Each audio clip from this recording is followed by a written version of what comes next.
Hello students and welcome to another episode of English Extra Class 10th. Today I will explain the poem Animals by Walt Whitman, and this poem has been taken by him from The Song of Myself in Leaves of Grass from this book, and he was an American poet. Now let me give you a small background about this poem. In this poem, the poet prefers animals to human beings. He disliked the negative quality of human beings and he wants to be in the company of animals.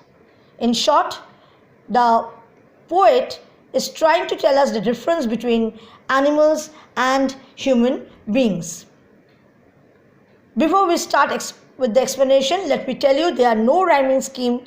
It's in the free verse. You can write it down over here. There are no rhyming schemes. It's in a free verse. Let's begin.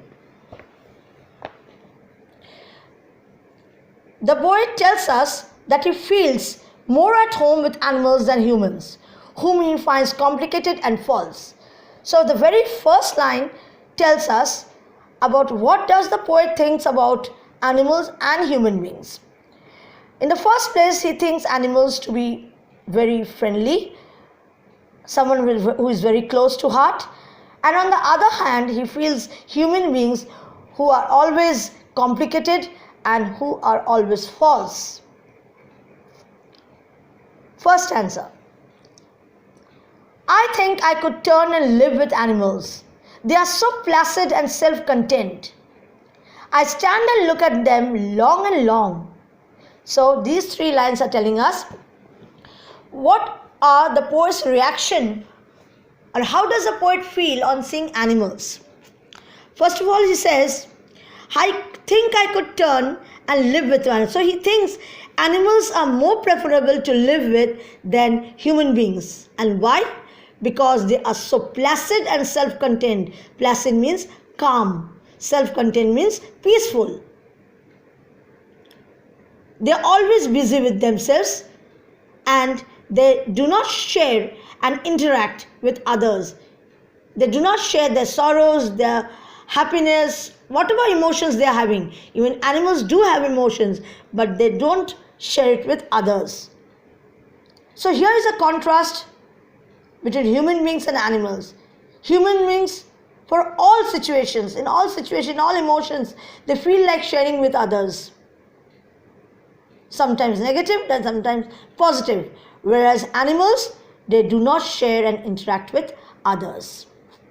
I stand and look at them long and long. So he's telling us, poet is telling that he feels like looking at these animals for a long time.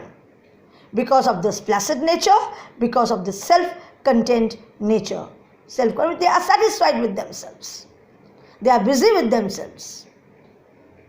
And these very qualities are appreciated and praised by the poet. Next answer. They do not sweat and whine about their condition. They do not lie awake in the dark and weep for their sins. They do not make me sick discussing about their duty to God. Not one is dissatisfied. Not one is demented with the mania of owning things. Write down the meanings first. First, the one whine means to cry and to complain.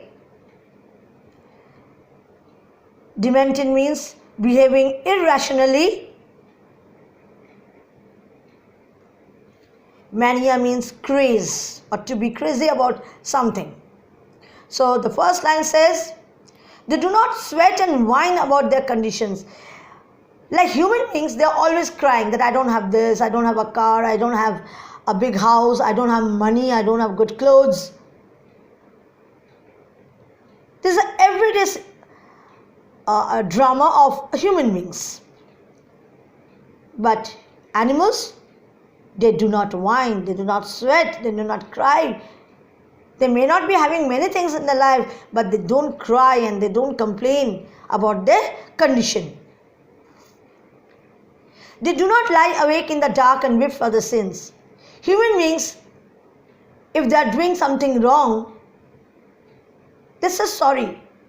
They feel guilty. And they cry for their sins or guilt. Even if they are happy, that they are not they are always boastful. That I have done this, I have done that, I have car, I have such a huge bank balance. So all these qualities, who are possessing it? The human beings. But here is a contrast between animals and human beings. What does the poet say? The poet says that do not lie awake in the dark and weep for the sin. Animals do not cry for their sins. They are not boastful for whatever they are doing. They don't try to show to the world that what they are. They do not make me sick because, they do not make me sick discussing their duty to God. Every time when we are standing in front of our temple or we are praying in the evening time, we always ask something or the other from God. God give me this, God give me good marks, God make sure my teachers are not scolding me today. You are just asking and asking.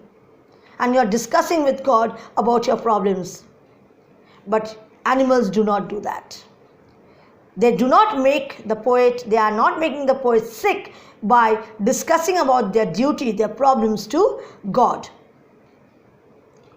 Not one is dissatisfied, not one is demented with the mania of owning things. Now children, we all possess something or the other. We are crazy about something or the other. We want this, we want that. Every time you are asking for something or the other from your parents. Even from your teachers, you ask for more marks. If your teachers are giving you less marks, you keep on nagging, you keep on complaining. The ma'am, please give me half marks, please give me 1 marks. So in every field of human beings' life, we are only asking. We are behaving irrationally, which doesn't make any sense. And we are crazy about our own belongings. And when we don't get those belongings, we are dissatisfied. But the poet says, animals are not like that. They are not crazy about anything, so there are no dissatisfaction within them. As a result, they are not behaving irrationally. They are not demented. They are not possessive about their things, whereas human beings are.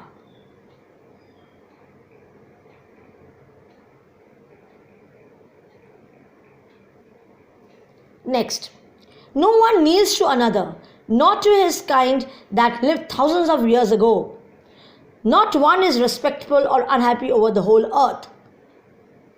So they show their relations to me and I accept them. They bring me tokens of myself. They evince them plainly in their possession. Underline the word tokens. Tokens mean virtues, qualities. And evincement to show, to indicate. Whenever we are asking from God something, we are kneeling down in front of God and asking for many, many things. And not one is respectful or unhappy over the whole earth. Means human beings they want respect.